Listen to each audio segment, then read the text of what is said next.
The hunger gnawed at Katherine's belly as she stood outside the mercantile in Quartzsite, Arizona territory, her late husband's gold wedding ring clutched in her trembling palm. The August sun beat down mercilessly on the dusty street, and she could barely remember the last time she'd eaten a proper meal. 3 weeks had passed since cholera took James, leaving her alone in this God-forsaken desert town with nothing but debts and an empty stomach. The ring caught the light as she turned it over in her fingers, remembering the day James had slipped it onto her hand 5 years ago in Boston. How different life had been then, full of promise and dreams of starting fresh out west. Now those dreams lay buried beside her husband in the small cemetery on the edge of town, and she was left with nothing but this ring and the clothes on her back. The landlord had taken everything else yesterday, throwing her belongings into the street when she couldn't pay the rent. Katherine pushed open the door to the mercantile, the bell jingling above her head. The shopkeeper, a portly man named Samuel Briggs, looked up from his ledger with barely concealed disdain. She knew what he saw: a widow in a faded calico dress, her auburn hair coming loose from its pins, her face gaunt from hunger. "Mrs. Lancaster," he said, his tone flat. "I already told you no more credit. I'm not asking for credit." Katherine's voice came out stronger than she felt. She placed the ring on the counter between them, the gold gleaming against the worn wood. "I want to trade this for food." Briggs picked up the ring, examining it with a jeweler's eye. His expression didn't change, but she saw something flicker in his gaze. Interest, perhaps, or greed. "It's real gold," Katherine said quickly. "My husband had it made in Boston. It's worth more than enough for bread and supplies." "Bread and supplies," Briggs repeated slowly. He set the ring down. "This might get you a loaf of bread, maybe 2 if you're lucky." "That ring is worth at least $50, Katherine protested, her voice rising. "You know it is." "To somebody in Boston, maybe. Out here," he shrugged. "Gold bands aren't exactly in high demand. Most folks can't afford to get married proper, let alone buy fancy rings." Katherine's hands clenched into fists at her sides. She wanted to snatch the ring back, to walk out with her dignity intact. But dignity wouldn't fill her stomach or keep her alive through another night. She hadn't eaten in 2 days, and the weakness in her limbs was becoming harder to ignore. "3 loaves of bread," she said quietly, "and some dried meat, please." Briggs studied her for a long moment, then nodded. "Wait here." He disappeared into the back room while Katherine stood frozen at the counter, fighting back tears. This was what her life had become. Trading away the last piece of her husband, the last connection to the life they'd built together, for enough food to survive a few more days. After that, she didn't know what she'd do. The bell above the door jingled again, and Katherine turned to see a man entering the store. She'd never seen him before, which was unusual in a town as small as Quartzsite. He was tall, easily over 6 feet, with broad shoulders that filled the doorway. His dark hair hung past his collar, and a thick beard covered the lower half of his face. He wore buckskin trousers and a worn leather vest over a homespun shirt, and he moved with the quiet confidence of someone who spent more time in the wilderness than in civilization. Their eyes met for just a moment. His were a startling shade of blue, clear and direct. Katherine looked away quickly, embarrassed to be caught in such a desperate situation. The man nodded to her politely, then moved to browse the shelves while Briggs returned with her meager payment. 3 loaves of bread wrapped in brown paper and a small bundle of jerky. Katherine's stomach twisted at the sight of the food, even as her heart broke at the unfairness of the trade. "The ring," she said softly. "That's mine now," Briggs replied, pocketing it. "We made a deal." Katherine wanted to argue, to demand he at least let her keep it, but she had no leverage. She took the food with shaking hands and turned toward the door, eager to escape before the tears started falling. "Excuse me, madam." The deep voice stopped her in her tracks. The mountain man had moved closer, his expression unreadable beneath the beard. "I couldn't help but overhear," he continued, his voice surprisingly gentle for such a rough-looking man. "You traded a gold ring for that food."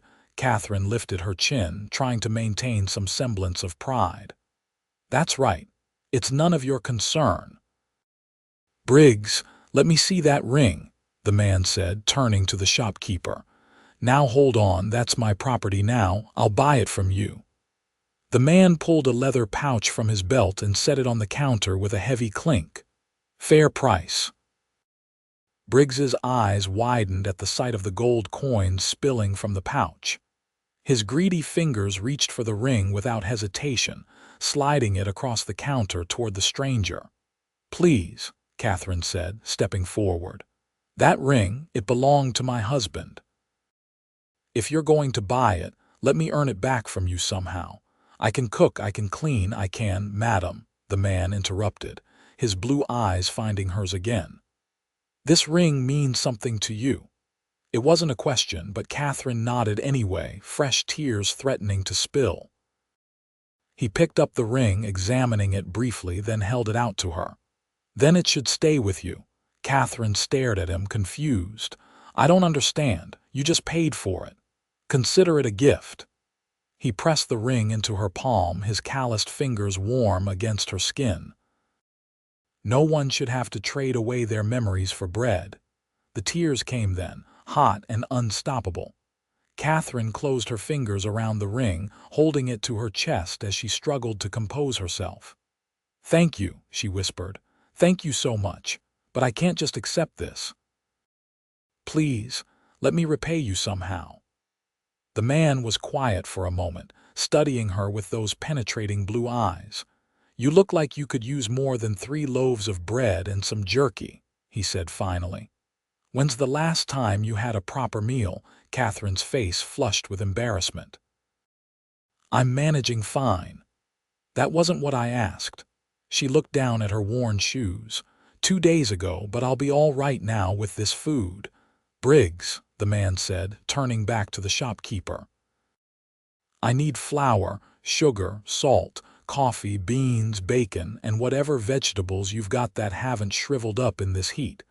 Oh, and some canned peaches if you have them." "Now wait just a minute," Katherine protested. "I can't accept charity. It's not charity." The man's tone was matter of fact. "I'm heading up into the mountains tomorrow, and I need someone to help me pack supplies. You look capable enough.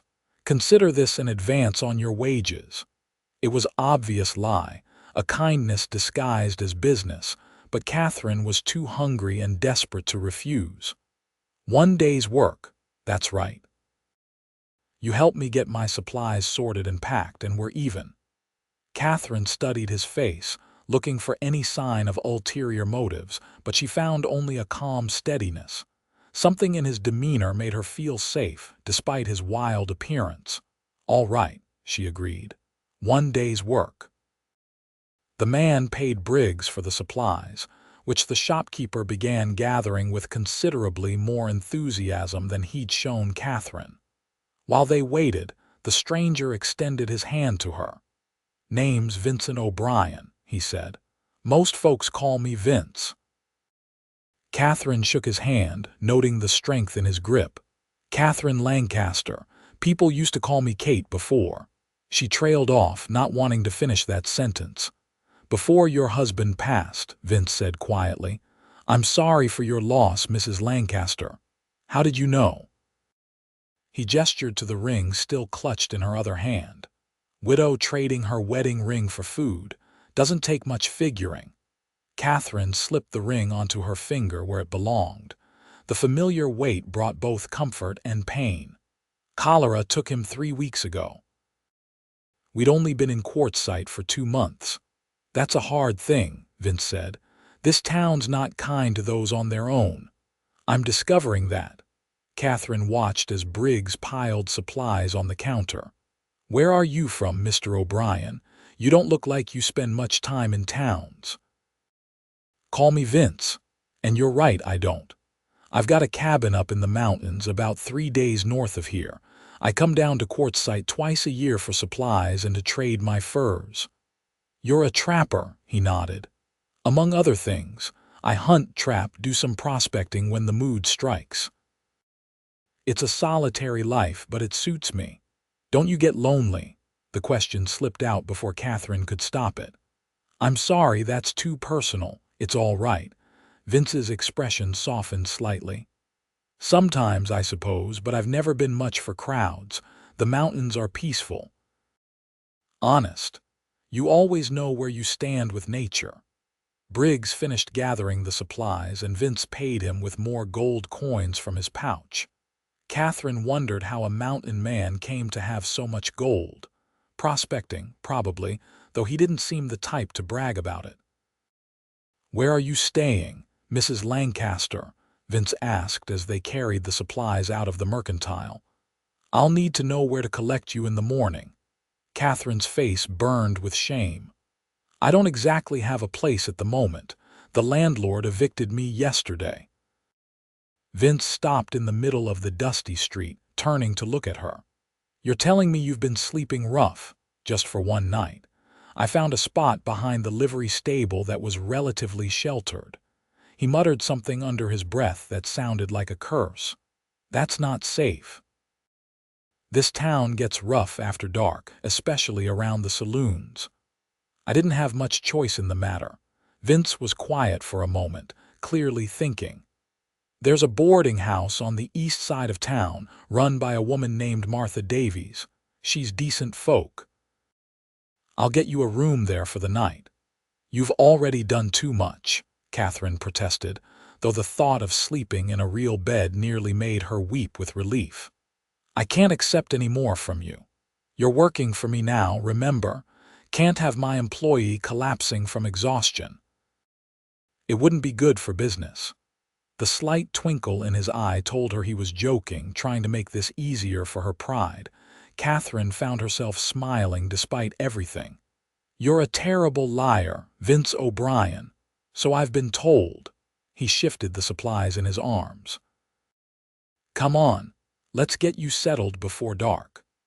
The boarding house was a modest 2-story building with fresh white paint and flower boxes in the windows. A woman in her 50s answered Vince's knock, her gray hair pulled back in a neat bun. Her face lit up when she saw him. "Vincent O'Brien, as I live and breathe. I didn't expect to see you until winter."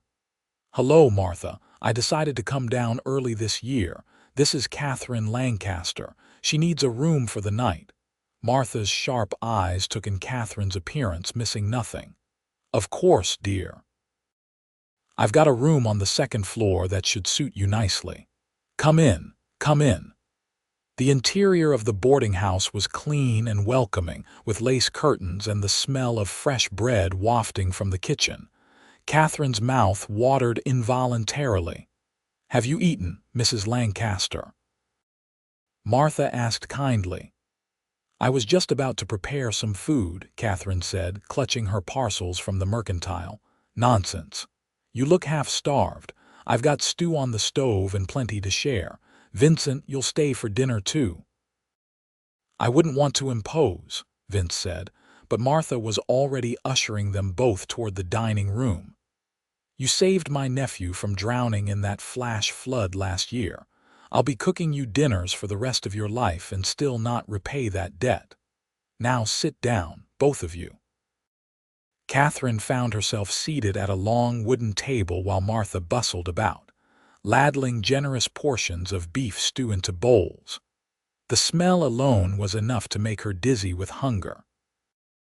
When Martha set the bowl in front of her, Katherine had to force herself not to fall on it like a wild animal. Vince ate quietly beside her, his manners surprisingly refined for someone who lived in the wilderness. Katherine noticed other things about him too, now that she had a chance to observe him more carefully.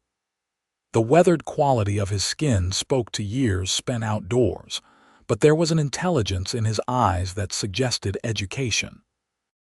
His clothes might be rough, but they were well maintained and clean. "How long have you been living in the mountains?" Katherine asked between bites of stew. "About 8 years now," Vince replied.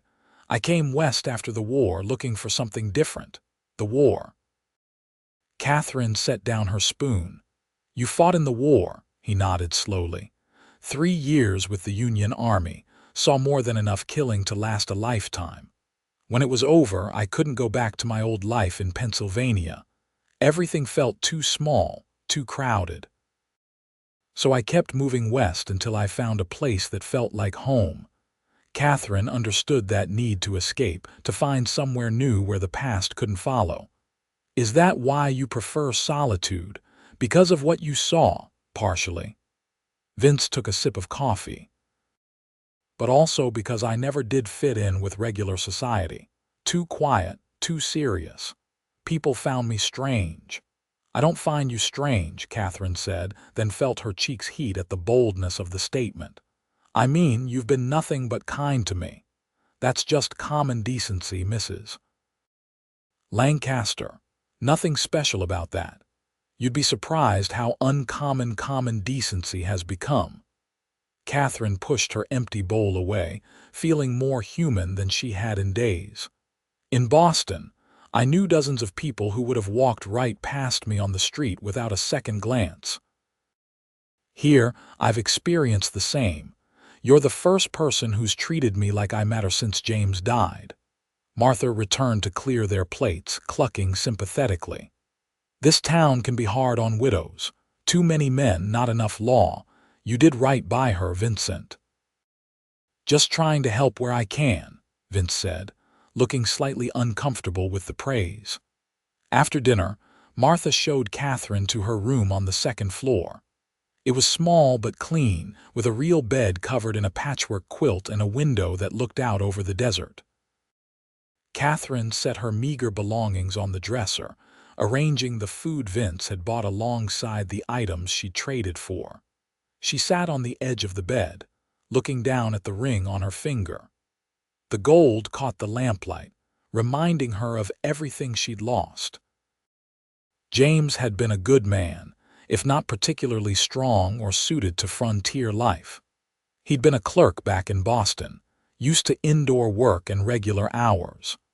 The move west had been Katherine's idea, her dream of adventure and a fresh start.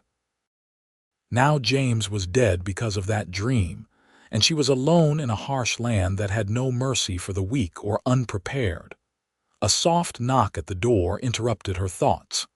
Katherine opened it to find Vince standing in the hallway, his hat in his hands. "Sorry to disturb you," he said. "I wanted to make sure you had everything you needed. More than enough, thanks to you." Katherine gestured to the supplies piled on the dresser. "I still don't know how I'll ever repay you.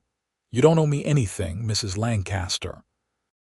But if you're serious about helping me sort supplies tomorrow, I wouldn't say no.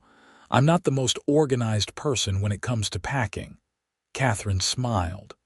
"I'll be up early. What time should I meet you? How about after breakfast, say 8 o'clock? I'm camping just outside town near the old Cottonwood Grove. I'll be there." Vince nodded, then hesitated as if wanting to say something more. Finally, he just put his hat back on and tipped it to her. "Good night, Mrs. Lancaster. Sleep well." "Good night, Vince, and thank you again for everything." After he left, Katherine prepared for bed, washing her face in the basin and brushing out her long auburn hair. She caught sight of herself in the small mirror above the dresser and barely recognized the woman staring back. She looked older than her 24 years, worn down by grief and hardship. But there was something in her eyes that hadn't been there before. Determination, perhaps. A spark of hope that had been rekindled by an unexpected act of kindness. Katherine slipped between the clean sheets, her full stomach and exhausted body demanding rest. As she drifted off to sleep, her last thoughts were of blue eyes and a gentle voice, and the strange mountain man who had appeared exactly when she needed help most. She woke before dawn, unused to sleeping in after weeks of anxiety and hunger keeping her awake most nights. The boarding house was quiet, but Katherine could smell coffee brewing downstairs. She dressed quickly in her only other dress, a faded blue cotton that had seen better days, and pinned her hair up neatly. Martha was in the kitchen when Katherine came down, already preparing breakfast for her boarders. "Morning, dear. Did you sleep well?" "Better than I have in weeks," Katherine admitted. "Thank you for your hospitality." "Thank Vincent, not me, though I'm glad to help any friend of his." Martha cracked eggs into a pan. "That man has a good heart, even if he does hide away in those mountains most of the year." "How long have you known him?" "Oh, about 6 years now. He started coming to town for supplies not long after I opened this boarding house. Always polite, always pays his debts. Last year, my nephew Tommy got caught in a flash flood up in the canyon. Vincent happened to be nearby and pulled the boy out of the water, nearly drowned himself in the process. He wouldn't accept any reward, just said he was glad he could help." Martha shook her head fondly. "He's a good man, even if he is a bit of a mystery." Katherine helped Martha set the table, falling easily into the familiar rhythm of domestic work. Other boarders began to appear as the sun rose, mostly men who worked in the few mines around Quartzsite.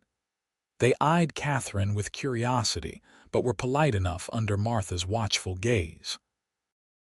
After breakfast, Katherine gathered her shawl and headed out toward the cottonwood grove.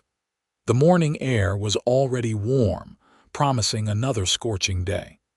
She found Vince's camp easily enough, a neat setup with a canvas tent and a cold fire pit. His horse, a sturdy bay gelding, was tethered nearby, grazing on the sparse grass.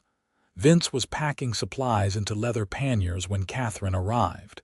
He looked up at her approach and smiled, the expression transforming his serious face. "Morning, Mrs. Lancaster. You're punctual." "A habit from my old life. My father used to say being on time was the mark of a respectful person."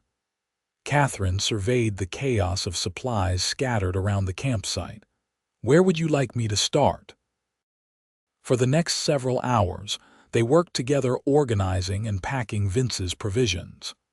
Katherine proved to have a talent for efficient packing, fitting more supplies into the panniers than Vince had thought possible. As they worked, they talked, sharing stories of their pasts. Katherine learned that Vince had grown up on a farm in Pennsylvania, the youngest of 4 brothers. He'd been educated at a small local school and had dreams of becoming a teacher before the war changed everything. After 3 years of fighting, watching friends die and killing men who were probably just as scared as he was, Vince couldn't face returning to normal life. He drifted west, working various jobs until he found himself in the Arizona mountains, where the solitude and beauty helped heal the wounds in his soul. In turn, Katherine shared her own story. She'd been a school teacher in Boston, where she'd met James at a church social. He'd been steady and reliable, if not particularly exciting. Their marriage had been comfortable rather than passionate. When Katherine suggested moving west, James had agreed, hoping the change would bring them prosperity. Instead, it had brought only death and hardship. "Do you regret it?" Vince asked quietly as they worked. Coming west, Katherine was quiet for a long moment, considering. "I regret that James died. I regret that I pushed for something he wasn't ready for, but I don't regret the journey itself, if that makes sense. Back in Boston, I felt like I was slowly suffocating. Every day was the same, every choice already made. Out here, even with all the hardship, I feel alive." "Does that make me terrible?" "No," Vince said firmly. "It makes you honest. Most people never admit that they want more from life than what they're given. Is that why you stay in the mountains? Because you want more than what civilization offers, something like that. Vince tied off the last pannier. Out there, I answer to no one but myself. I don't have to pretend to be something I'm not.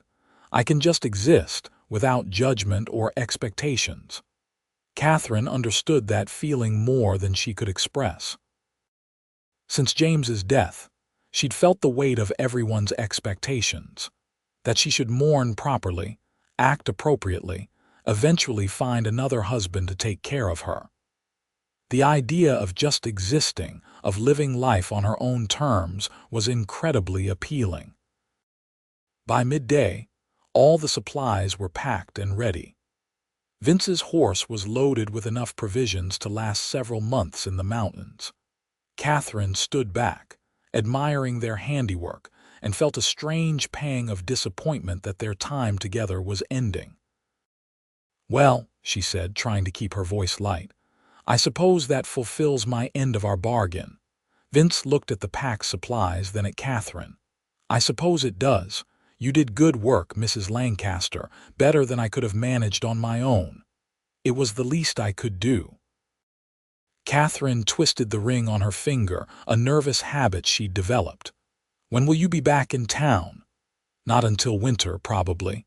December or January, depending on the weather. 4 or 5 months away." Katherine felt an unexpected sense of loss at the thought of not seeing him again for so long, which was ridiculous, she told herself firmly. She'd only known the man for a day. "Well then, I hope you have a safe journey back to your cabin." Katherine extended her hand formally. "Thank you again for everything, Vince. You saved my life." He took her hand, holding it gently. "What will you do now? Do you have plans?" The question hung in the air between them. Katherine had been trying not to think about that. The food Vince had bought would last maybe a week if she was careful.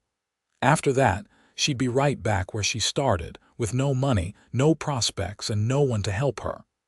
"I'll find work somewhere," she said, hoping she sounded more confident than she felt. "I'm educated, I can read and write." "Someone must need those skills." Vince frowned. "Mrs. Lancaster, I don't mean to be forward, but Quartzsite isn't the kind of place where a woman alone can easily find respectable work. The options are limited and mostly unsuitable for someone of your background." Katherine pulled her hand from his, feeling defensive. "I'm stronger than I look. I can work hard." "I don't doubt that, but I do doubt that this town will give you a fair chance." He paused, seeming to struggle with something. "I have an idea if you're willing to hear it." "I'm listening."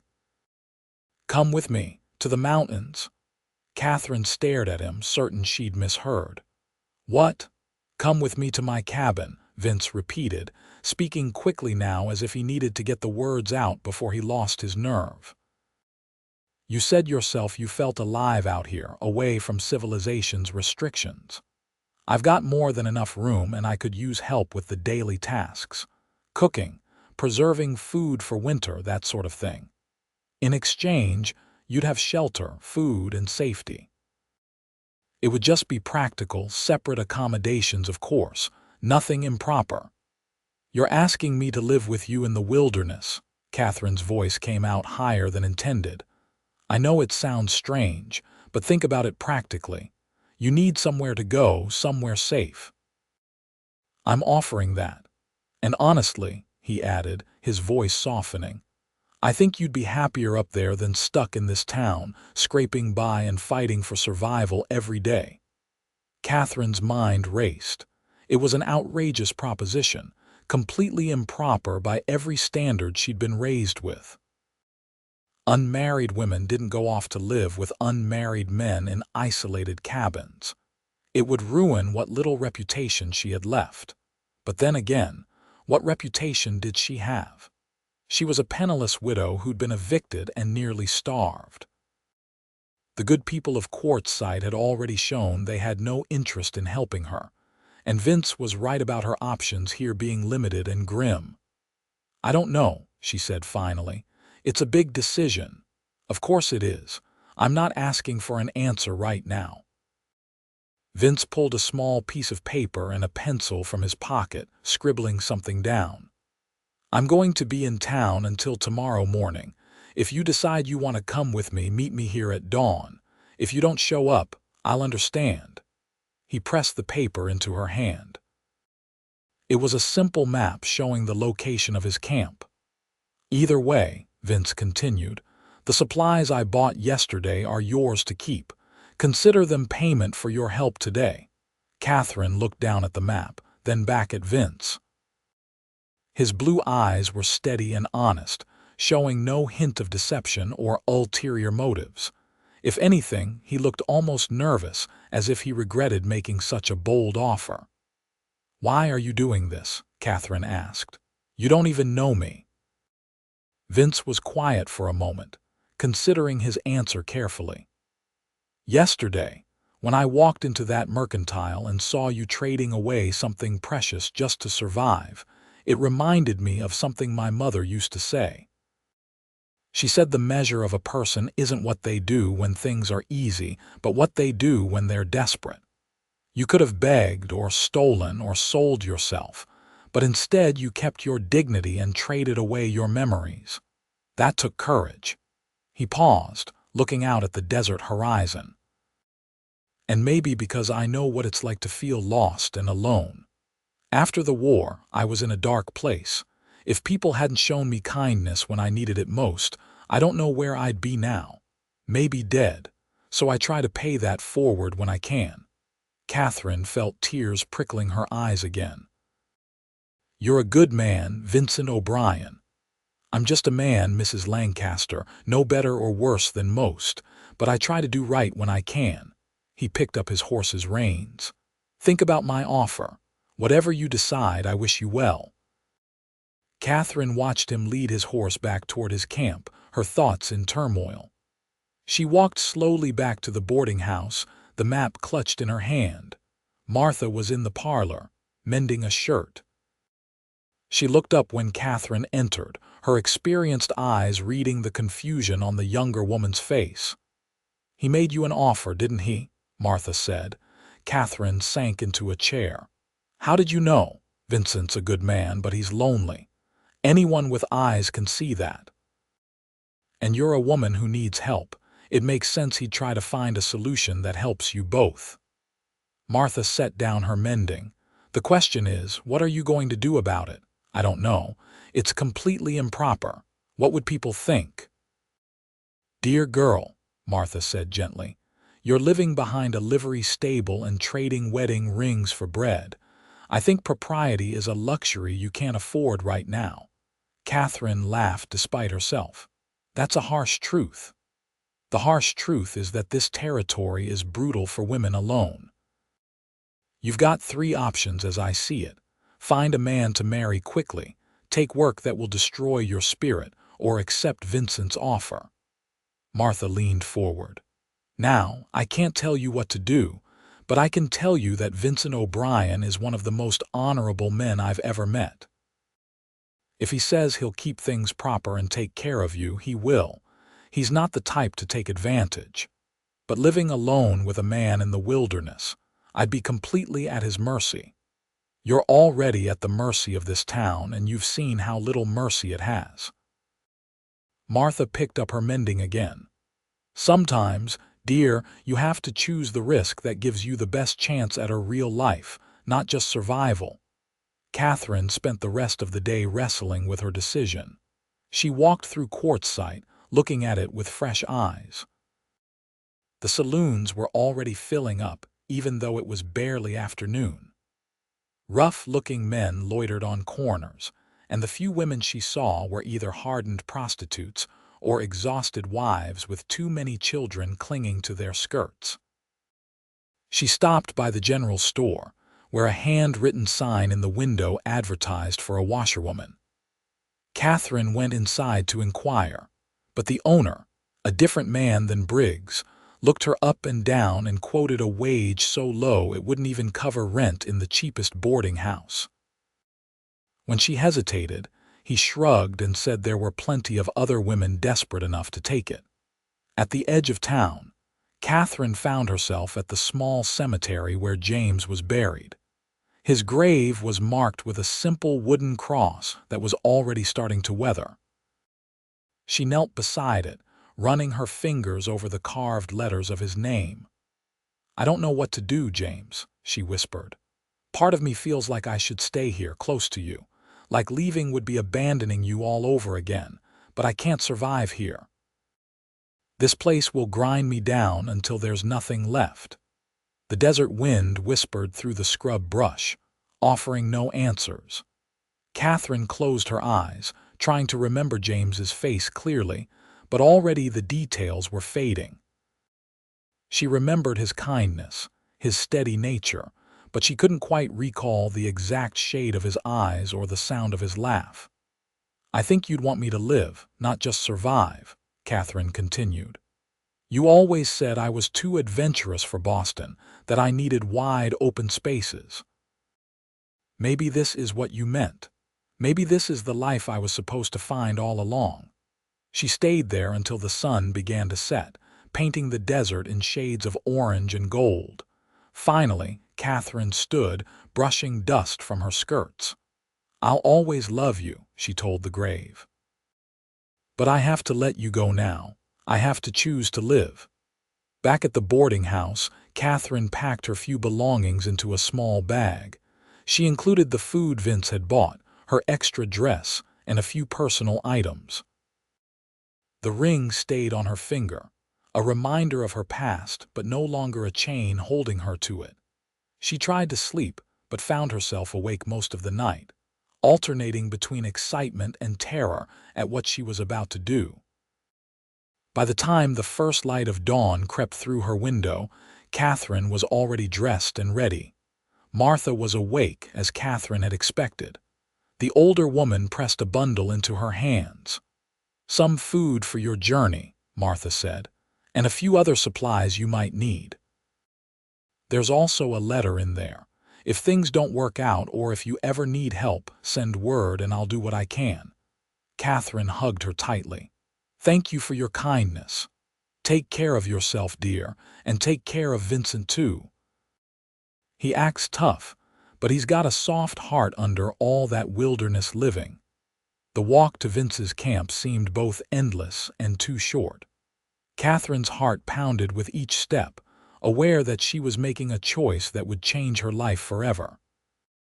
When she reached the cottonwood grove, she saw Vince already awake, checking his horse's hooves.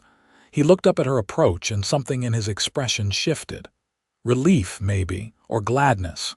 "You came," he said simply. "I did." Katherine set down her bag. "I still think this is crazy and I'm probably going to regret it, but I'm choosing to trust you. I won't let you down." Vince's voice was fervent, almost like a vow. "I promise you'll be safe with me, Mrs. Lancaster. If we're going to be living together, even in separate quarters, you should probably call me Katherine. Or Kate, as my friends used to." Vince smiled. "Kate it is. Let me help you with your bag." He secured her belongings to the horse, then helped her mount. Katherine had ridden before, back in Boston, though never for long distances. Vince swung up behind her, his arms coming around to hold the reins. The closeness made Katherine's breath catch, suddenly aware of his solid warmth at her back. "It's about 3 days to the cabin," Vince explained as they started north. "We'll take it slow, stop when you need to rest. The terrain gets rough once we reach the mountains." They rode out of Quartzsite as the sun rose, leaving behind the dusty town and all the pain it represented. Katherine watched the settlement disappear behind them and felt something loosen in her chest. For the first time since James's death, she felt like she could breathe deeply. The first day of travel was long but not unbearable. Vince proved to be good company, pointing out landmarks and wildlife, teaching Katherine to read the desert landscape. They saw jackrabbits and roadrunners, a coyote in the distance, and once, a golden eagle circling overhead. When they stopped for lunch, Vince showed Katherine how to find shade and conserve water. He treated her like an equal, not a helpless female, explaining things clearly and answering her questions with patience. "You're a good teacher," Katherine observed as they rested in the shade of an outcropping. "My mother was a teacher. I guess some of it rubbed off." Vince passed her a canteen. "You said you were a teacher too back in Boston," Katherine nodded, "for 3 years before I married James. I loved it, helping children discover the joy of reading, watching them learn and grow. It was the best job I ever had." "Why did you stop when you married?" "It wasn't proper for married women to work as teachers in our district. They said it would take opportunities away from unmarried women who needed the income." Katherine's voice held a trace of bitterness. "Never mind that I needed the income too, or that I was good at my job. The rules were the rules." "Sounds like a stupid rule to me," Vince said bluntly. Katherine laughed. "I thought so too, though I never said it out loud. Ladies weren't supposed to have opinions about such things. You can have all the opinions you want up in the mountains. No one there to tell you otherwise except me, and I happen to think women should speak their minds."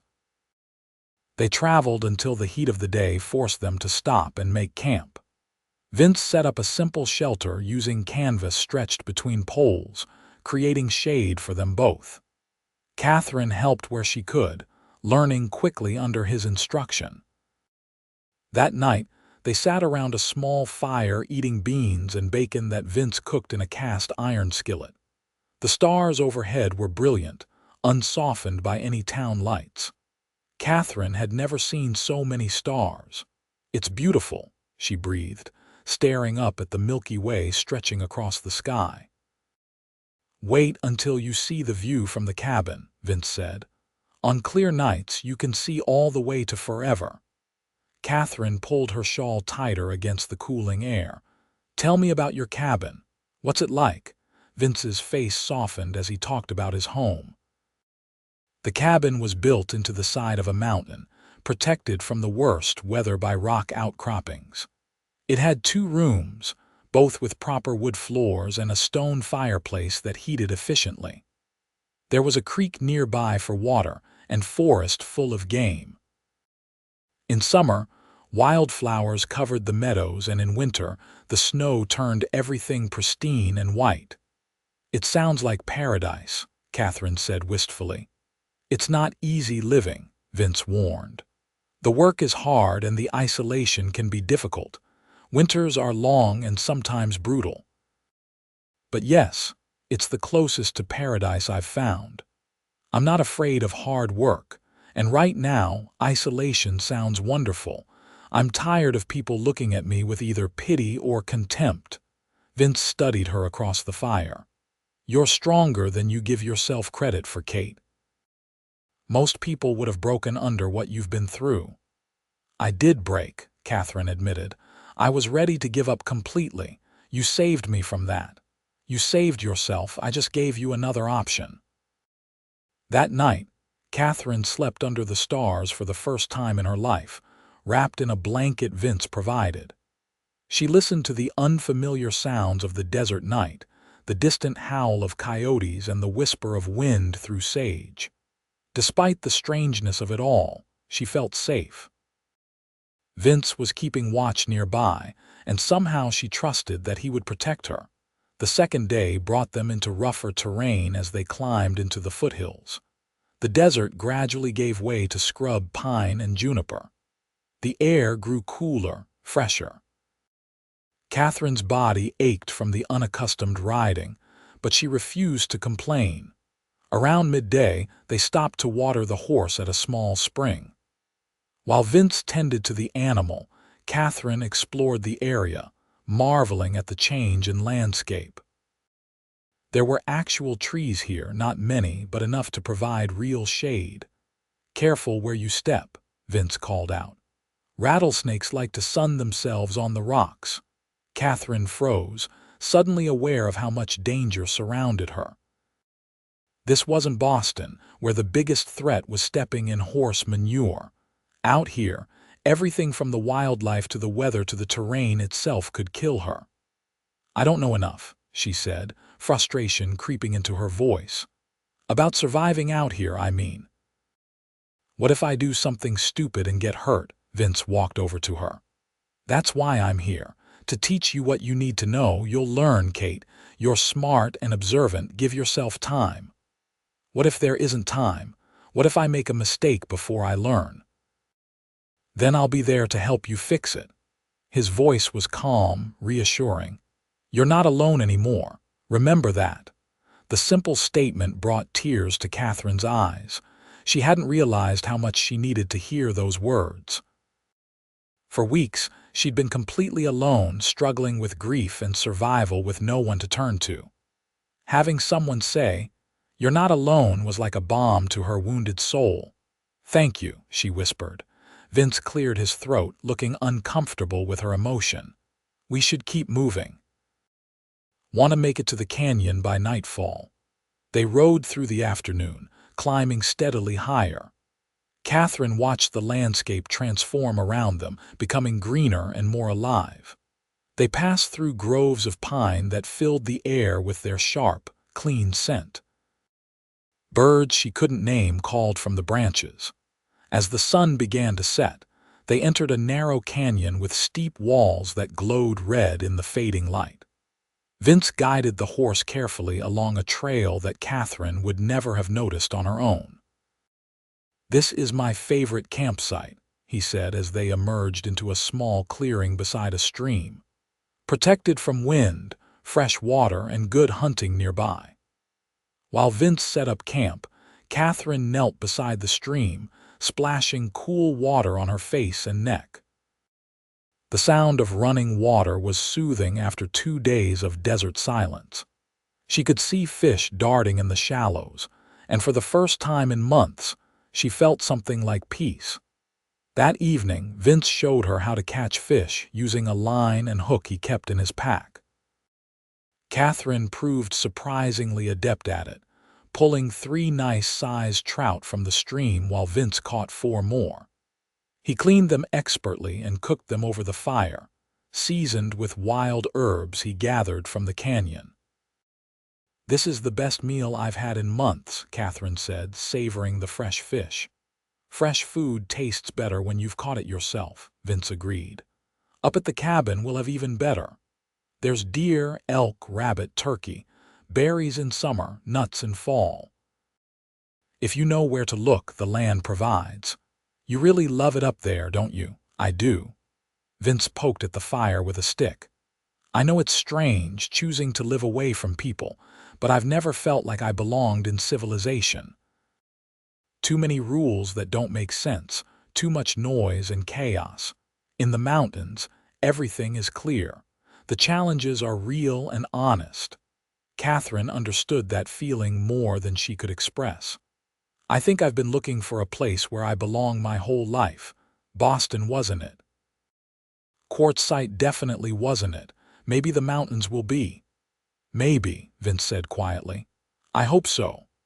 That night, Katherine lay in her bedroll, listening to the stream and thinking about the path that had led her here. 6 months ago, she'd been a respectable married woman in Boston, living a conventional if unsatisfying life. Now she was sleeping under the stars, traveling to an isolated cabin with a man she barely knew. Her younger self would have been scandalized. But somehow, this felt more right than anything in her old life ever had. On the 3rd day, they entered the mountains proper. The trail became steep and challenging, winding through dense pine forests and over rocky outcroppings.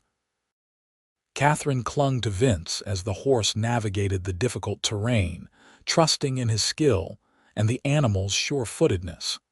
The air grew thinner and cooler as they climbed. Katherine found herself breathing harder, her heart pounding from the altitude. Vince noticed and called for more frequent rest stops, explaining that her body needed time to adjust to the thin mountain air. By afternoon, they emerged from the forest into a high meadow that took Katherine's breath away. Wildflowers covered the ground in a carpet of purple, yellow, and white. Tall grasses swayed in the breeze, and beyond, the mountains rose in magnificent peaks, their tops still touched with snow even in late August. "It's beautiful," Katherine breathed. "I've never seen anything like it." "We're close now," Vince said. "The cabin is just over that ridge." They rode across the meadow, and Katherine tried to memorize every detail. The way the light fell through the clouds in visible shafts, the smell of pine and wildflowers mixing together, the utter silence broken only by birdsong and the whisper of wind through grass.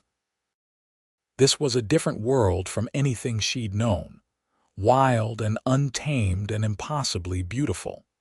As they crested the ridge, Katherine saw the cabin for the first time. It was larger than she'd expected, built from sturdy logs and nestled into the mountainside exactly as Vince had described. Smoke curled from the stone chimney, and there were actual glass windows reflecting the afternoon sun. A lean-to stable stood nearby with a small corral for the horse. "Someone's here," Vince said, tension entering his voice. Katherine felt a flutter of fear. "Is that bad?" "Depends on who it is." He urged the horse forward cautiously. As they approached, a figure emerged from the cabin. An older man with gray hair and beard, dressed in buckskin similar to Vince's. His weathered face broke into a wide grin when he saw them. "Vincent O'Brien, you mangy varmint. About time you got back." Vince relaxed visibly. "Samuel, what are you doing here? Using your cabin while I wait out a twisted ankle, if you don't mind. Got injured about a week ago and figured I'd rest up here rather than try to make it down the mountain." The man's eyes shifted to Katherine with open curiosity. "Who's your companion?" "This is Kate Lancaster." "Kate, this is Samuel Redding. He's got a cabin about 10 miles north of here. We trade supplies and help each other out when needed." Katherine nodded politely as Vince helped her dismount. Her legs nearly buckled after 3 days of riding, but she managed to stay upright through sheer willpower. Samuel's shrewd eyes missed nothing. "Lancaster, you the widow from Quartzsite?" "I am," Katherine said, surprised. "How did you know? Word travels, even up here." "Prospector came through last week.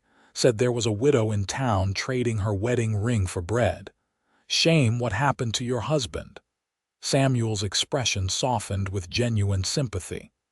"You're welcome here, Mrs. Lancaster. Any friend of Vincent's is a friend of mine." "Thank you, Mr. Redding. Just Samuel, please. We don't stand on formality up here." He gestured toward the cabin. "Come on in. I've got coffee brewing and stew on the fire. You both look like you could use a hot meal and a rest." The interior of the cabin was cozy and surprisingly well maintained. The main room served as kitchen and living area, with a large stone fireplace dominating one wall. Handmade furniture, sturdy and practical, filled the space. A doorway led to what Katherine assumed was the bedroom. Samuel served them coffee in tin cups, while regaling them with tales of his misadventure with a marmot hole that had led to his twisted ankle. Despite her exhaustion, Katherine found herself laughing at his colorful descriptions. "So," Samuel said eventually, his tone casual but his eyes sharp. "You planning to stay up here, Mrs. Lancaster? Or just visiting?" Katherine glanced at Vince, unsure how to answer.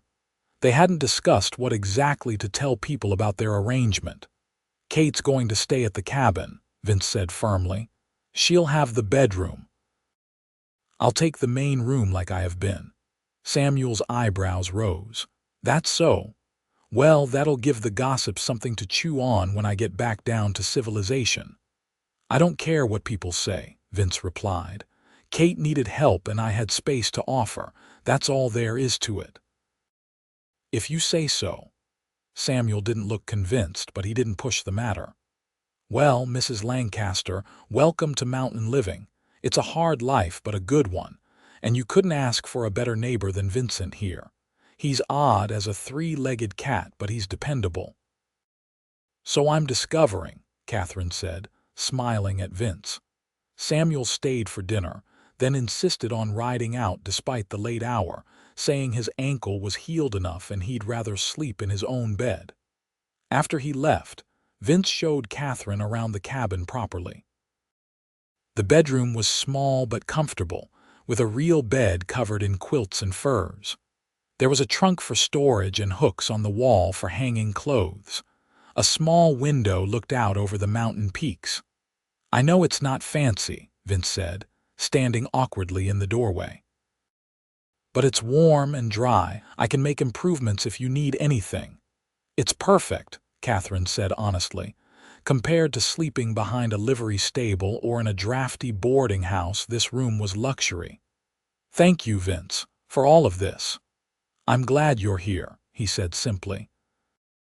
Then, looking embarrassed by the admission, he quickly added, "I mean, it'll be nice to have help around the place and company. It gets quiet up here." Katherine smiled, understanding what he wasn't saying. "I'm glad I'm here too." They stood there for a moment, neither quite sure what to do or say. Finally, Vince cleared his throat and stepped back into the main room. "You should get some rest. Tomorrow I'll start showing you how everything works around here. There's a lot to learn before winter comes." That night, Katherine lay in a real bed for the first time since leaving the boarding house, wrapped in warm blankets and listening to the unfamiliar sounds of the mountain night. Owls hooted in the distance.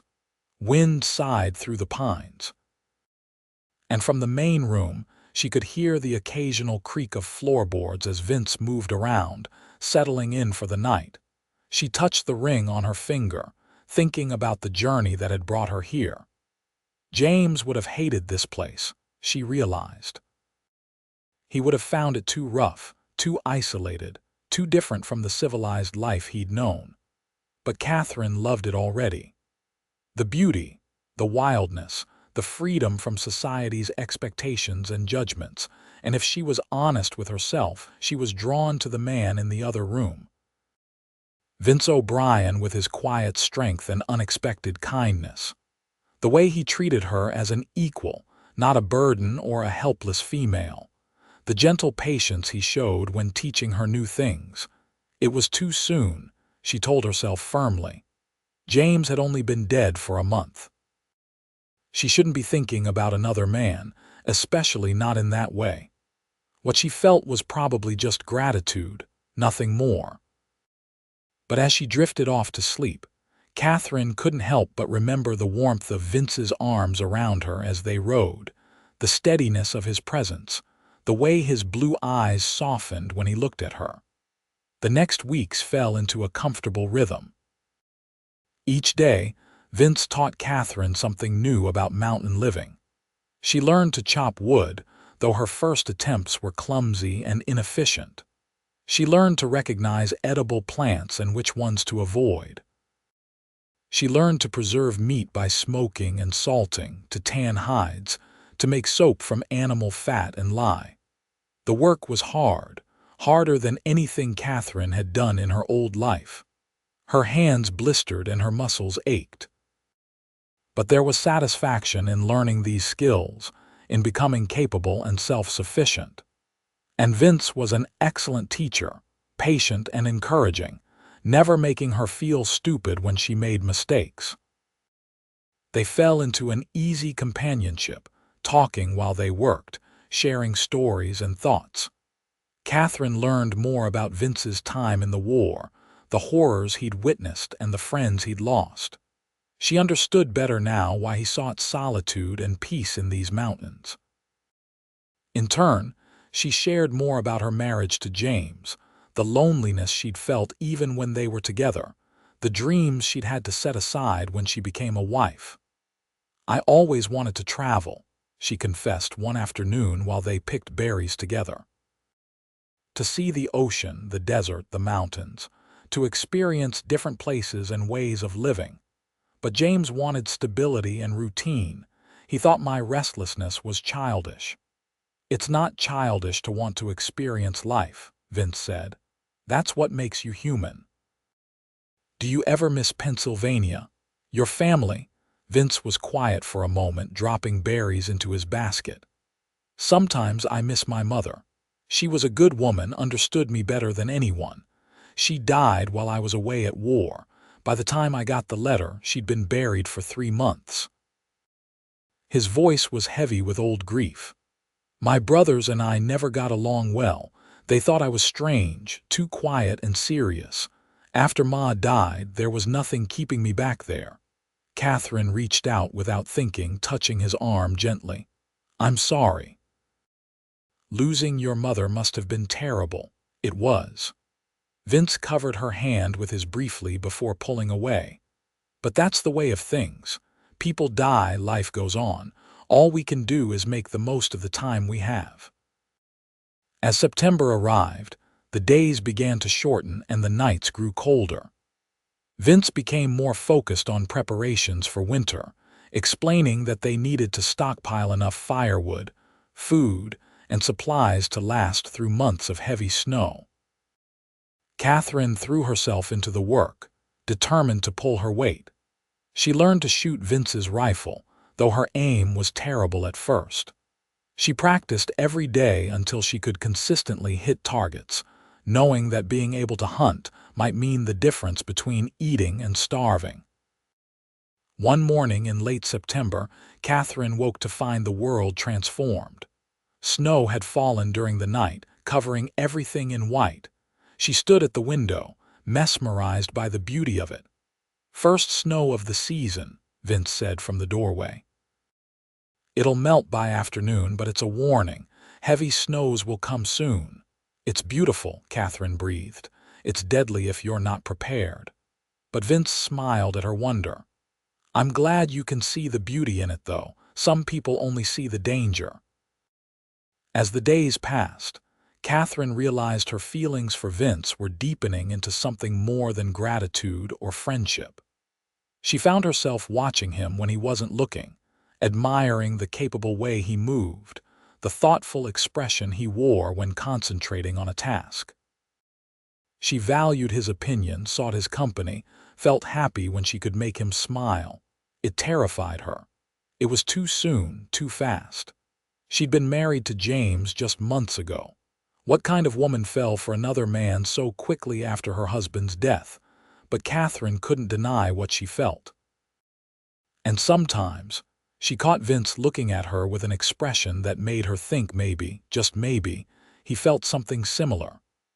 One evening in early October, they sat by the fire after a long day of work.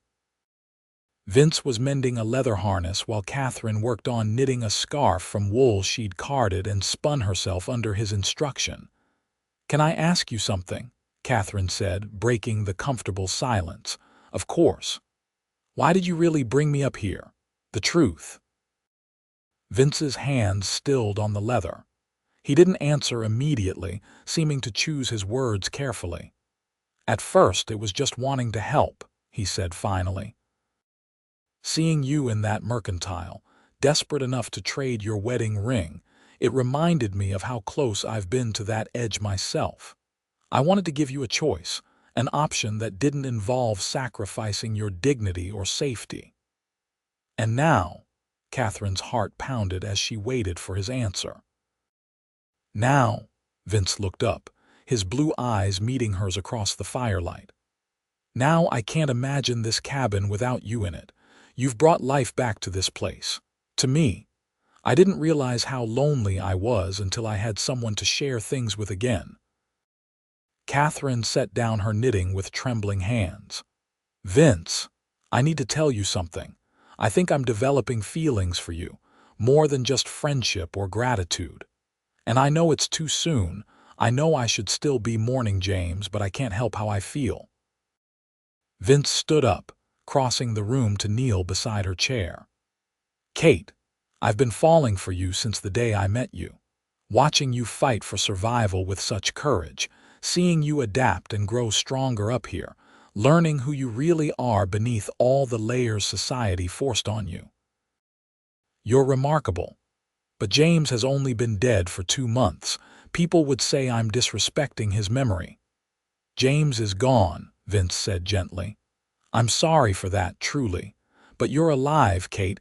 You have to live for yourself now, not for what people think is proper." Katherine looked into his eyes, seeing the honesty there, the depth of feeling he was finally allowing himself to show. "What are we going to do about this?" "I don't know," Vince admitted. "I never planned on feeling this way about anyone. I came up here to be alone, to avoid complications like emotions and relationships. But then you happened." Katherine laughed softly. "I happened, like a force of nature, completely changing everything in your path." He took her hand carefully, as if afraid she might pull away. "I care about you, Kate, more than I've cared about anyone in a long time, but I won't push you into anything. If you need time, if you want to keep things as they are, I'll respect that." Katherine squeezed his hand. "I don't want to keep things as they are. I want to see where this goes. But slowly. I need time to sort out my feelings, to be sure I'm not just running from grief into something else." "Slowly is fine," Vince agreed. "We've got all winter, after all. Nothing but time up here." From that night on, something shifted between them. There were more lingering touches, more meaningful looks. Vince would brush Katherine's hair back when it fell in her face while she was working. Katherine would reach for his hand when they sat by the fire in the evenings.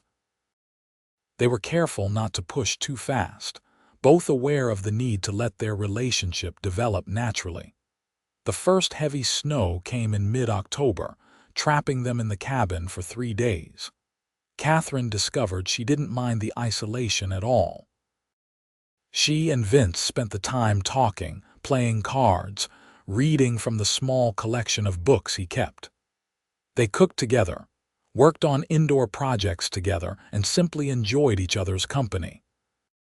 On the third night, as they sat close together by the fire, Vince reached into his pocket and pulled something out. Katherine's breath caught when she saw what it was. Her wedding ring, the one she'd traded away in quartzite. "You kept it," she whispered. "I kept it," Vince confirmed. "I know it represents your past, your marriage to James, and I respect that, but I wanted you to have it back if you wanted it, or—" He paused, seeming nervous. "Or maybe someday you might want it to represent something new." Katherine took the ring, holding it up to catch the firelight. It looked different now, not like a chain to the past, but like a symbol of survival and transformation. She'd traded it for bread to stay alive. Vince had bought it back, giving her both physical and emotional sustenance. And now he was offering it back to her, but with a hint of possibility for the future. "I want to keep it," she said, "but not on my finger, not yet. It's still James's ring. When things change between us, I want something that's ours, not a reminder of my past." "I understand." Vince closed her fingers around the ring. "Keep it safe.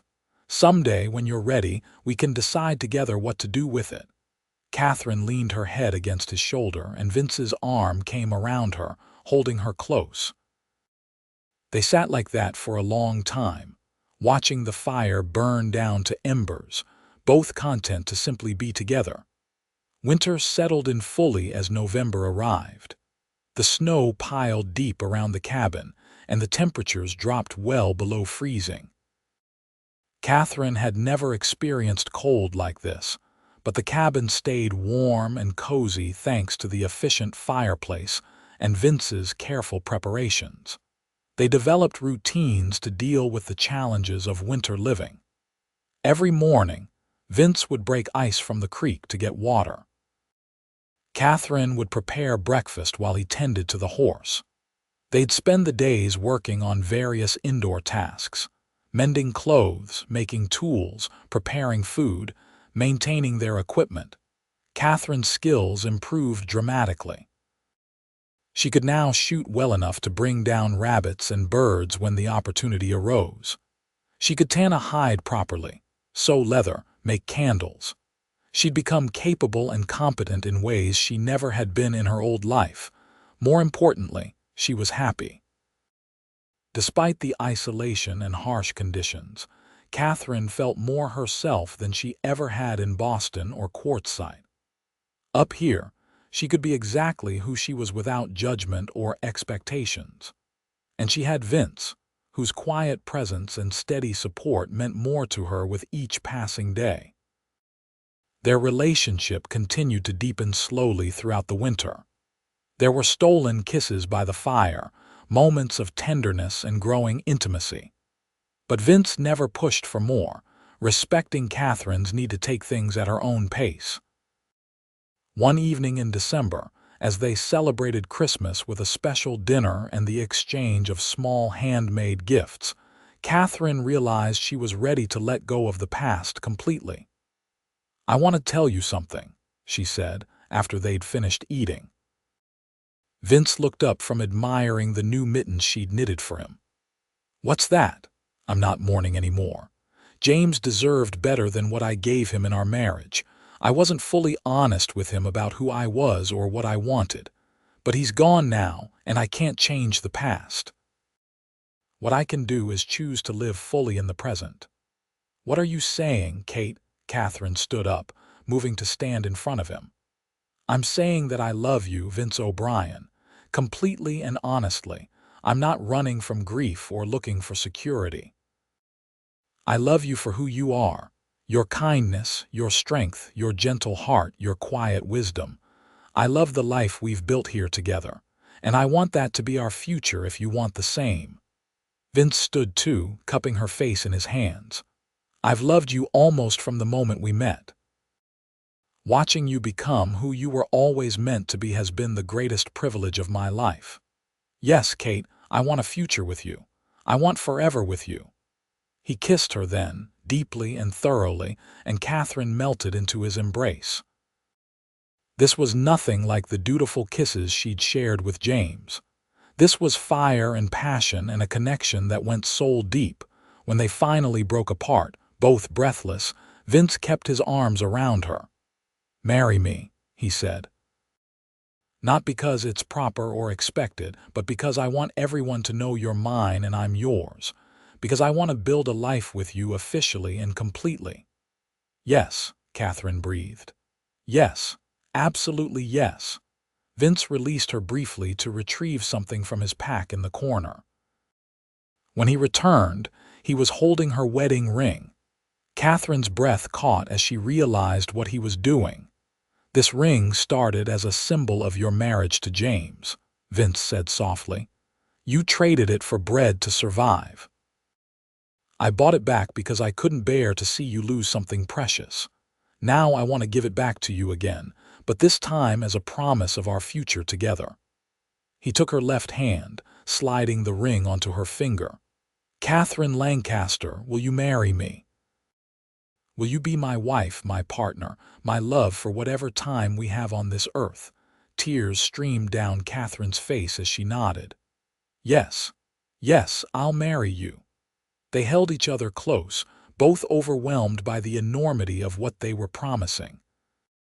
Outside, snow fell softly over the mountain, blanketing the world in white. Inside, two people who had found each other against all odds celebrated the beginning of their new life together. They married on New Year's Day. Samuel Redding made the difficult journey through deep snow to witness the ceremony and serve as an unofficial minister, reading from a Bible and pronouncing them husband and wife. It was simple and unorthodox and absolutely perfect. That night, as Katherine lay in Vince's arms in the bed they now shared, she thought about the journey that had brought her here. The grief and loss, the desperation and fear, the unexpected kindness that had changed everything. "Thank you," she whispered into the darkness. "For what?" Vince's voice was sleepy content. "For seeing me when I was invisible, for helping me when I needed it most, for loving me. Thank you for taking a chance on a strange mountain man with more scars than social graces." Vince kissed the top of her head. "Thank you for bringing joy back into my life." Katherine smiled, holding tighter to the man who had become her whole world. Outside, the mountain wind sang through the pines, but inside the cabin, all was warm and safe and filled with love. The rest of winter passed in a blur of contentment. Katherine had never been so happy. She and Vince fell into the comfortable rhythms of married life, learning each other's habits and preferences, building a true partnership. They worked together during the days and made love through the long winter nights, creating a bond that grew stronger with each passing week. When spring finally arrived, melting the snow and revealing the green world beneath, Katherine felt like she was seeing the mountains with new eyes. Everything was more beautiful, more vibrant because she was seeing it as her home, not just a temporary refuge. In late March, Samuel Redding visited again, bringing news from the towns below and trading supplies.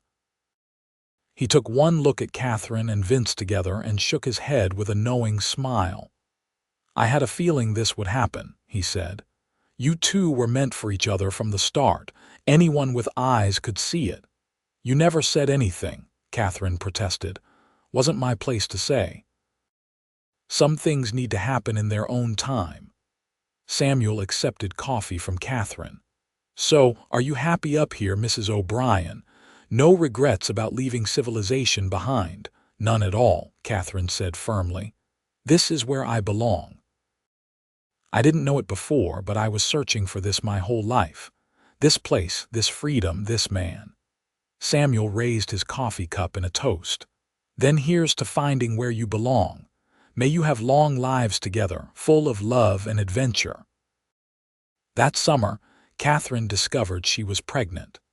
The news filled both her and Vince with joy and a little fear.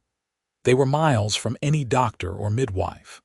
But Samuel knew a woman named Sarah who lived in a cabin about 15 miles away, a former nurse who had come west with her husband. She agreed to help when the time came. The pregnancy progressed smoothly through summer and into fall. Katherine continued working as long as she was able, determined not to be a burden. Vince became even more attentive and protective, though he tried not to be overbearing about it. "I'm pregnant, not made of glass," Katherine would remind him when he tried to stop her from doing routine tasks. "I know, but humor me. I've never done this before, and I want to make sure both you and the baby are safe." Their child, a healthy boy with Vince's blue eyes and Katherine's auburn hair, was born on a snowy February morning. They named him James, after Katherine's first husband, wanting to honor his memory even as they built their new life. Little James was followed 2 years later by a daughter they named Clara, after Vince's mother. And 2 years after that, another son they called Samuel, after their friend who had become like family. The years passed in a rhythm of seasons and growth. The cabin was expanded to accommodate their growing family. Katherine taught the children to read and write using the few books they had and lessons she created herself. Vince taught them to hunt and fish and respect the mountain that was their home. They weren't completely isolated. Samuel visited regularly, and other mountain dwellers would occasionally stop by. Katherine and Vince made the trip down to Quartzsite once a year for supplies, though they never stayed longer than necessary. The town held too many bad memories for Katherine, even though her life had turned out so well. On their 10th wedding anniversary, Katherine and Vince stood together on the ridge above their cabin, watching the sunset paint the mountains in shades of gold and pink. Their 3 children were playing in the meadow below, their laughter carrying on the evening breeze. "You ever regret it?" Vince asked, his arm around Katherine's waist. "Giving up everything for this life?" Katherine leaned into him, feeling the solid strength that had been her anchor for a decade. "I didn't give up anything. I traded a half-life of quiet desperation for a real life full of love and purpose. I'd make the same choice 1,000 times over, even though it's been hard sometimes." The isolation, the harsh winters, raising children without any of the conveniences of town life, especially because of those things. Katherine turned to face him, reaching up to touch his bearded cheek. "This life taught me who I really am." It gave me you, gave me our children, gave me freedom I never knew existed. I'm happier than I ever dreamed possible."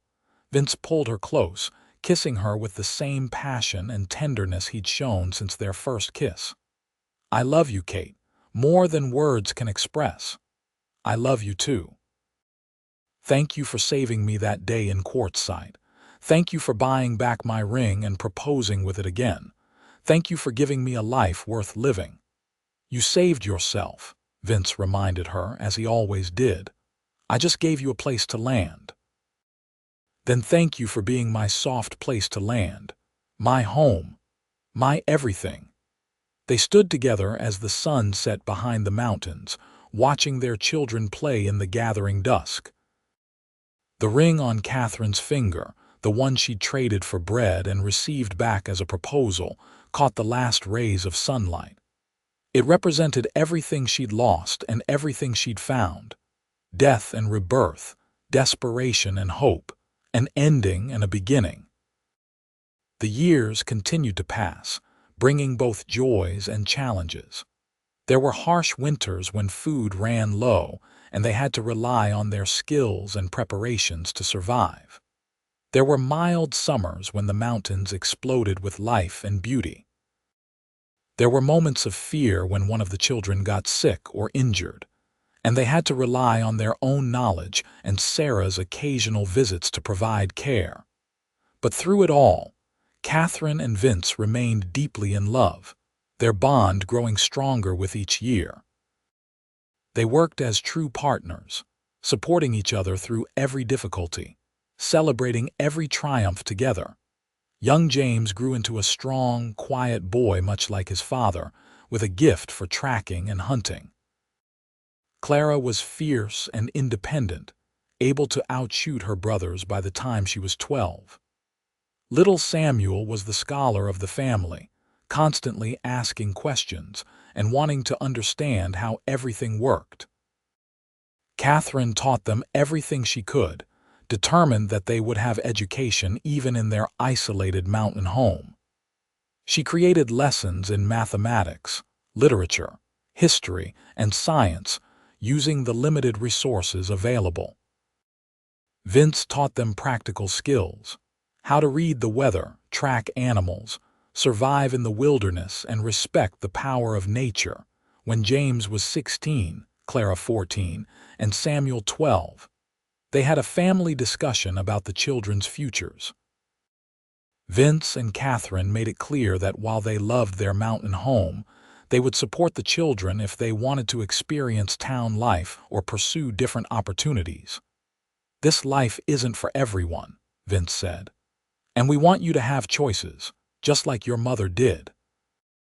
But all three children insisted they wanted to stay in the mountains, at least for now. James already talked about building his own cabin nearby. Clara dreamed of becoming a trapper and hunter like her father. And Samuel wanted to study the plants and animals of the region, documenting everything he learned. "We might visit town sometimes," Clara said, "but this is home. Why would we want to leave?" Katherine and Vince exchanged glances, both proud and relieved. They'd given their children the gift of choice, and the children had chosen to stay. As Katherine entered her late 30s, she sometimes thought about the young widow who had stood in that mercantile in Quartzsite, desperate enough to trade her wedding ring for bread. That woman seemed like a stranger now, someone from another lifetime. The Katherine who existed now was strong, capable, and genuinely happy. She'd found her place in the world and made it her own. Samuel Redding, now in his 70s, still visited occasionally, though the journey was becoming harder for him. On one visit when Katherine was 40, he sat with her on the cabin porch while Vince and the children were out hunting. "I'm not going to be around much longer," Samuel said matter-of-factly. "My body's wearing out, and that's just the way of things." "Don't talk like that," Katherine protested, but Samuel shook his head. "It's not being morbid, just realistic, but I wanted to tell you something before I go. You and Vincent, the life you've built here, the family you've raised, It's been one of the greatest joys of my life to witness. You've proved that happiness doesn't come from following society's rules or living up to other people's expectations. It comes from being true to yourself and finding someone who loves you for exactly who you are. Katherine took his weathered hand in hers. You've been a good friend to us, Samuel. More than a friend, really. You've been family. And you've been family to me. An old hermit like me doesn't usually get the privilege of watching children grow up and seeing love flourish. You gave me that gift. Samuel passed away peacefully in his sleep 2 months later. They buried him in a small clearing near his cabin with a simple wooden cross marking the spot. Katherine and Vince brought the children to pay their respects, teaching them about honoring those who had touched their lives with kindness. The years moved on, bringing changes and constants in equal measure. James married a young woman named Emily who lived in a cabin on the other side of the mountain range. They built their own place nearby, and soon Katherine and Vince became grandparents to a little girl named Rose. Clara eventually did become a skilled trapper, making the journey down to trading posts several times a year to sell her furs. She never married, declaring she was too independent and wild for domestic life. Katherine smiled at that, seeing in her daughter the same spirit of independence she herself had found in these mountains. Samuel, true to his childhood interests, became something of a naturalist, documenting the plants and animals of the region in careful journals. He talked about someday taking his research to a university, but he never seemed to be in any hurry to leave the mountains. On Katherine's 50th birthday, she and Vince took a rare trip alone, hiking up to the high meadow where they'd first seen the cabin together.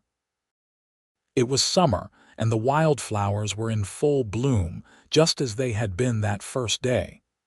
25 years, Katherine marveled, looking out at the view that never failed to take her breath away. Since you brought me here, since you saved my life. You saved mine too, Vince said, his hair now streaked with gray but his blue eyes still as clear and direct as ever. I didn't realize how empty my life was until you filled it with light and love. Katherine leaned against him, comfortable in the way that only decades of partnership can create. Do you remember that day in Quartzsite, when you walked into the mercantile and saw me trading my ring? I remember thinking you were the bravest person I'd ever seen, doing what you had to do to survive, even though it was breaking your heart. I remember wanting to help but not knowing how without insulting your pride. Buying back the ring was inspired. Giving it back to me was even better. Katherine twisted the ring on her finger, the gold worn smooth after so many years, and proposing with it again, that was perfect. It felt right, Vince said. That ring represented your past, but I wanted it to represent our future too. Everything you'd survived, everything we'd build together. It was the best proposal I could have imagined, though I'm sure Samuel thought we were both crazy. Vince laughed. He definitely did, but he married us anyway.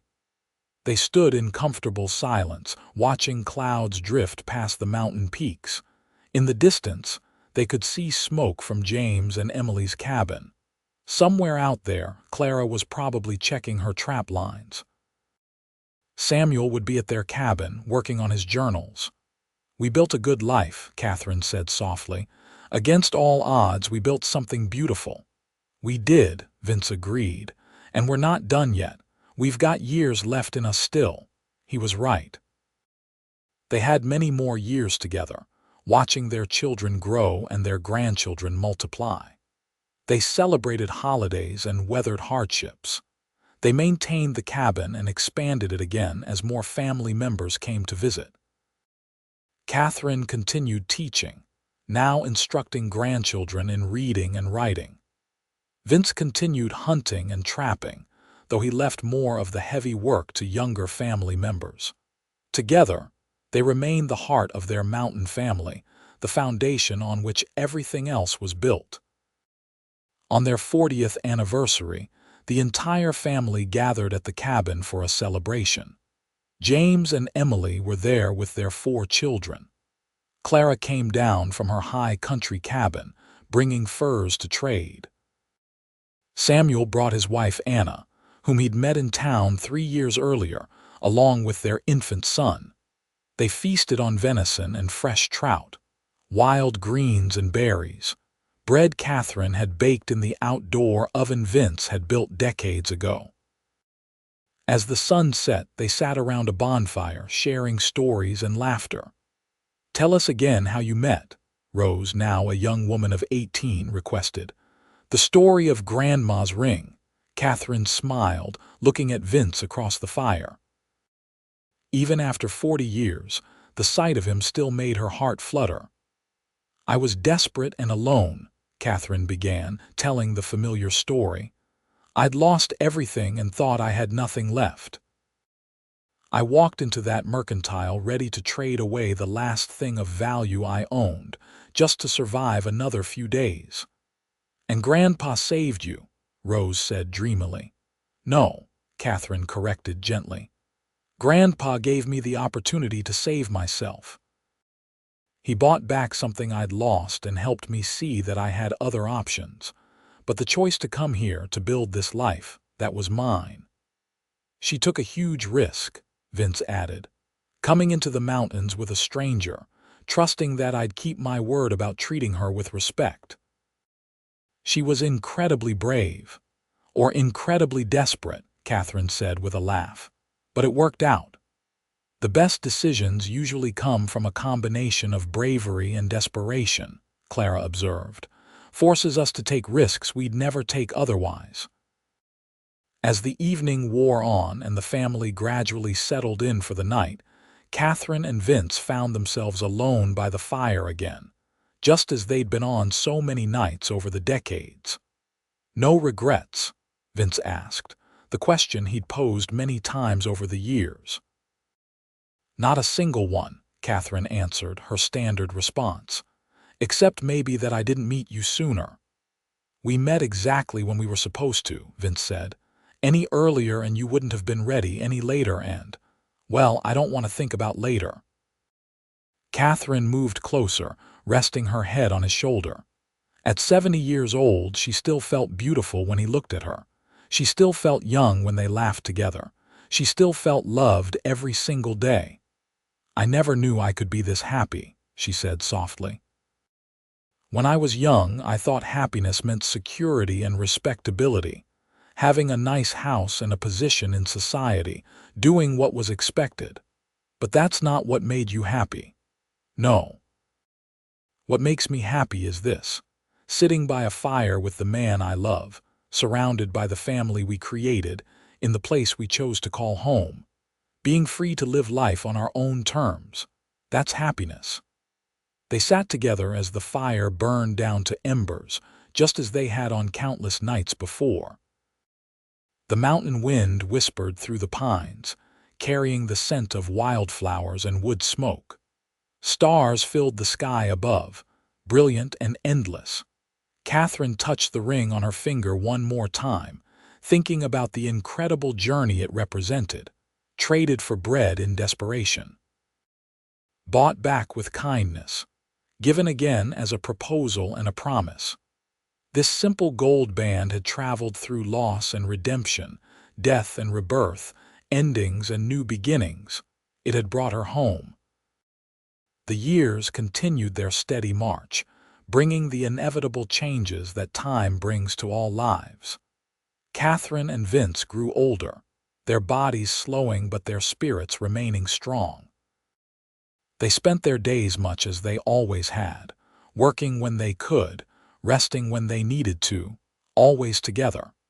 Their children and grandchildren visited regularly, keeping the cabin filled with life and laughter. The family had grown large, spreading throughout the mountain region but always maintaining close ties. They celebrated together, mourned together, and supported each other through everything life brought. Katherine was 83 when Vince finally succumbed to pneumonia one harsh February.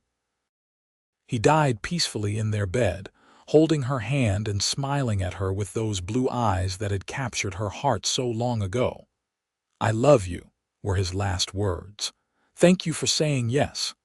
Katherine mourned deeply but not despairingly. They'd had 58 years together, more than most couples could ever dream of. They'd built a life and a family and a legacy of love that would continue long after they were gone. She continued living in the cabin, surrounded by family, for another 2 years. On her 85th birthday, Katherine Lancaster O'Brien passed away quietly in her sleep, the gold ring still on her finger. They buried her beside Vince on the ridge above the cabin, where they'd stood together so many times watching sunsets over the mountains. The entire family gathered for the funeral, 3 generations strong, all of them carrying pieces of Katherine and Vince's strength, independence, and love.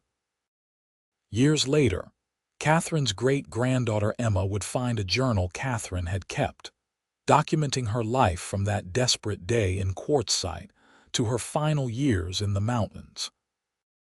The last entry, written just days before Katherine's death, read, "I traded my wedding ring for bread once, in the darkest moment of my life. A mountain man bought it back and later proposed with it again, offering me not just the ring but a chance at a real life. I said yes to that proposal, and yes to every adventure that followed. If I could go back and tell my younger self anything, it would be this. Sometimes the best things in life come from the hardest moments. Sometimes losing everything is the first step toward finding what you were always meant to have. And sometimes, the person who saves you is really just helping you discover that you were strong enough to save yourself all along. I have no regrets. I lived fully, loved deeply, and found exactly where I belonged. What more could anyone ask for?" The journal became a treasured family heirloom, passed down through generations as a reminder of where they came from, and the incredible journey that had started with a simple act of kindness in a dusty Arizona town. The ring itself was eventually given to Emma when she married, continuing its journey as a symbol of love, survival, and the courage to choose your own path.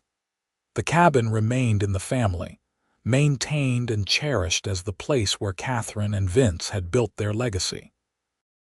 And on clear nights, when the wind whispered through the pines and the stars filled the sky, family members would sit on the porch and tell the story of how it all began. With a woman desperate enough to trade her ring for bread, and a mountain man kind enough to buy it back and propose with it again, offering not just marriage but a chance at genuine happiness. It was a love story for the ages, born from hardship and desperation, built on respect and partnership, and lasting well beyond a single lifetime. It was the story of choosing courage over comfort, love over propriety, and authenticity over expectations. It was the story of 2 people who found each other exactly when they needed to, and who built something beautiful from the ashes of loss and the seeds of hope. And in the end, it was the story of a simple gold ring that traveled from symbol of loss to symbol of hope to symbol of enduring love, carrying with it the reminder that sometimes the most precious things in life are worth losing and finding again, and that the best proposals are the ones that offer not just a ring, but a whole new world of possibility.